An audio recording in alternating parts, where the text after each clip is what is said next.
அன்புக்குரிய இஸ்லாமிய நெஞ்சங்களே, அல்லாஹுவின் நல்லடியார்களே, மதரசாக்கள் என்பது ரப்பு ஜல்ல ஷஅனுஹு வ தஆலா நமக்கு அருளிருக்கும் மிக உயர்ந்த ஒரு செல்வம். அன்புக்குரியவர்களே, இந்த உம்மத்திலே குர்ஆனை பாதுகாக்கும் இடம், இந்த உம்மத்திலே ஹதீஸை பாதுகாக்கும் இடம், இந்த உம்மத்துடைய தீனுல் இஸ்லாமை பாதுகாக்கும் மிக பெரும் கோட்டை. அன்புக்குரியவர்களே, இந்த உம்மத்துடைய தலை சிறந்த அறிஞர்களை, பொறுப்புதாரிகளை உருவாக்கும் கல்வி கூடங்கள் தான் மதரசாக்கள்.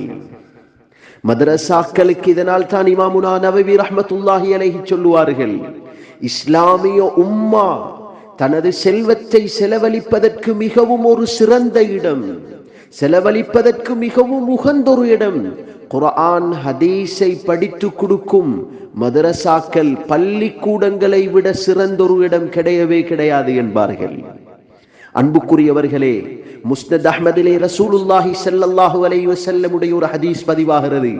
நபி ஸல்லல்லாஹு அலைஹி வஸல்லம் ஒரு சகோதரன் இல்மை படிக்கும் தனது மற்ற சகோதரனுக்கு செலவழிக்கும் நேரத்திலே ஸல்லல்லாஹு அலைஹி வஸல்லம் சொன்னார்கள், லஅல்லக துர்ஸகு பிஹி, இல்முடையவர்களுக்கு, இல்முடைய உலமாக்களுக்கு, மதரசாக்களுக்கு இல்மை தேடுவதற்கு உங்களுடைய பணம் செலவழிக்கப்படும் என்றிருந்தால் அந்த பணத்தின் மூலமாகத்தான் ரப்பு அல்லாஹ் உங்களுடைய பொருளாதாரத்திலே, உங்களுடைய வாழ்வாதாரத்திலே, உங்களுடைய உலக வாழ்க்கையிலே ரப்பு அல்லாஹ் அபிவிருத்தியையும் பரக்கத்தையும் ரஹ்மத்தையும் பொழிவதற்கு அடிப்படை காரணம் மதரசாக்கள் குர்ஆன் ஹதீஸுக்கு செலவழிப்பது என்று ஸல்லல்லாஹு அலைஹி வஸல்லம் சொன்னார்கள்.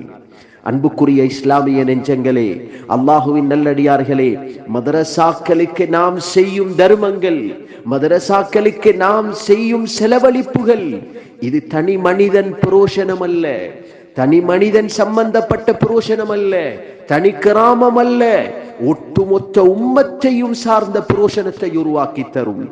பல சமூகங்கள், பல தலைமுறைகள் கடந்து வரக்கூடிய பல கோடி நலவுகளுக்கு உரித்தான தர்மங்களாக மாறும் மதரசாவுக்கு நாம் செய்யும் தர்மங்கள்.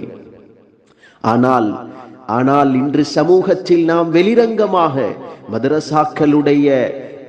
மதரசாக்களுடைய நிலைமைகளை கண்டு நாம் வெளிரங்கமாக மதரசாக்களுக்குரிய அனைத்து ஏற்பாடுகளும், மதரசாவுடைய செலவீனங்கள் சிறப்பாக நடந்து கொண்டிருக்கிறது என்று எண்ணிக்கொண்டிருக்கிறோம். இல்லை அன்புக்குரியவர்களே, நமது நாட்டிலே இருக்கும் பாடசாலைகளை போன்று அரசாங்க உதவி ஒத்தாசைகளை கொண்டு நடாத்தப்படும் இடமல்ல மதரசா, அல்லது தனியார் பாடசாலைகளை போன்று அதிகூடிய கட்டணங்களை பெற்று அந்த கட்டணங்கள் மூலமாக நடாத்தப்படும் கலாசாலை அல்ல. அநேகமான மதரசாக்களை இது பாருங்கள், அநேகமான மதரசாக்களுக்கு நிரந்தர வருமானமே கிடையாது. மாணவர்களுடைய கட்டணத்தை எடுத்துக்கொண்டாலும் சுப்ஹானல்லாஹ், பெரும்பாலான மாணவர்கள், பெரும்பாலான மதரசாக்களிலே அரைவாசிக்கும் மேற்பட்ட மாணவர்கள் கட்டணம் கூட செலுத்த முடியாத வசதியற்ற ஏழை குடும்பங்களில் இருந்து இந்த குழந்தைகள். அன்புக்குரியவர்களே, எவ்வாறு மதரசாக்கள் நடத்துவது? மதரசாக்களுடைய செலவீனங்கள், சுப்ஹானல்லாஹ், மதரசாக்களுடைய செலவீனங்களில் கஷ்டமும் சிரமமும் நெருக்கடியும் வரும் என்றிருந்தால் பதிய வைத்துக் கொள்ளுங்கள் அன்பானவர்களே, தலை சிறந்த உம்மத்தை உருவாக்க முடியாது, தலை சிறந்த உம்மத்தை உருவாக்க முடியாது.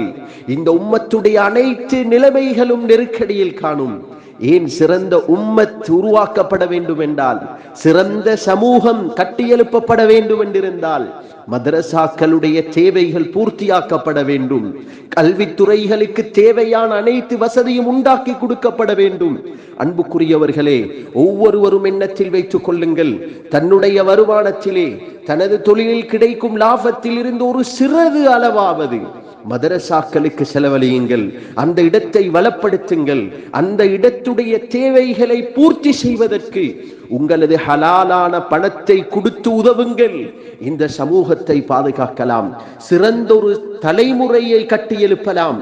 ரப்பு அல்லாஹ் ஜல்ல ஷஅனுஹு வ தஆலா நம் ஒவ்வொருவரையும் அந்த உயர்ந்த தர்மத்துக்கு, நமது ஹலாலான பணத்தை, நமது தொழிலில் கிடைக்கும் லாபங்களை ரப்பு அல்லாஹ் இஹ்லாஸுடன் அதுக்கு ஒதுக்கி கொடுப்பதற்கு ரப்பு அல்லாஹ் தௌஃபீக் செய்வானாக. வ ஆகிரு தஅவானா அல்ஹம்துலில்லாஹி ரப்பில் ஆலமீன்.